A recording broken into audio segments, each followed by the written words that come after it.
عالم برزخ، موت کے بعد کیا ہوتا ہے؟ ایک لرزہ دینے والی حقیقت۔ بسم اللہ الرحمن الرحیم۔ ناظرین کرام، کیا آپ نے کبھی سوچا ہے کہ موت کے بعد کیا ہوتا ہے؟ قبر میں انسان اکیلا ہوتا ہے یا نہیں؟ اور وہ کون سا عالم ہے جہاں ہر انسان کو جانا ہے لیکن کوئی واپس آ کر نہیں بتاتا؟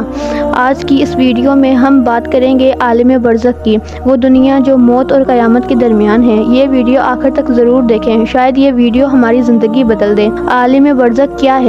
ناظرین، برزخ عربی الفاظ ہے جس کی معنی ہے پردہ اٹھایا دو چیزوں کے درمیان۔ عالم برزخ وہ مرحلہ ہے جو انسان کے موت کے فوری بعد شروع ہو جاتا ہے اور قیامت تک جاری رہتا ہے۔ اللہ تعالیٰ قرآن میں فرماتے ہیں، اور ان کے سامنے ایک پردہ برزخ ہے قیامت کے دن تک۔ جب انسان کی موت کا وقت آتا ہے، نیک انسان کی روح نرمی سے نکل جاتی ہے، گناہگار کی روح سختی اور تکلیف سے۔ روح جسم سے جدا ہو جاتی ہے مگر شعور ختم نہیں ہوتا۔ یہی عالم برزخ کا آغاز ہو جاتا ہے۔ جب میت کو قبر میں رکھا جاتا ہے اور لوگ واپس لوٹ جاتے ہیں تو رسول اللہ صلی اللہ علیہ وسلم فرماتے ہیں، میت ان کے قدموں کی آواز تک سنتی ہے۔ اس وقت قبر میں دو فرشتے آتے ہیں، منکر اور نکیر۔ فرشتے تین سوال کرتے ہیں، تمہارا رب کون ہے؟ تمہارا دین کیا ہے؟ یہ نبی کون ہے؟ حضرت محمد مصطفیٰ صلی اللہ علیہ وسلم۔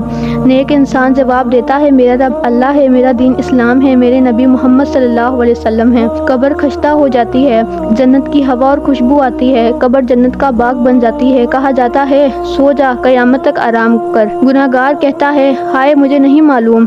قبر تنگ ہو جاتی ہے، عذاب شروع ہو جاتا ہے، جہنم کا منظر دکھایا جاتا ہے، قیامت تک کی سختی۔ عالم برزخ میں روح کی حالت۔ روح زندہ ہوتی ہے، خوشی یا تکلیف محسوس کرتی ہے، زندہ لوگوں کی دعا سنتی ہے، صدقہ اور ایصال ثواب بھی فائدہ ہوتا ہے۔ برزخ میں نجات کے لیے 5 وقت کی نماز، قرآن سے تعلق، حلال روزی، سچی توبہ، والدین کی خدمت، نیک اولاد کی تربیت۔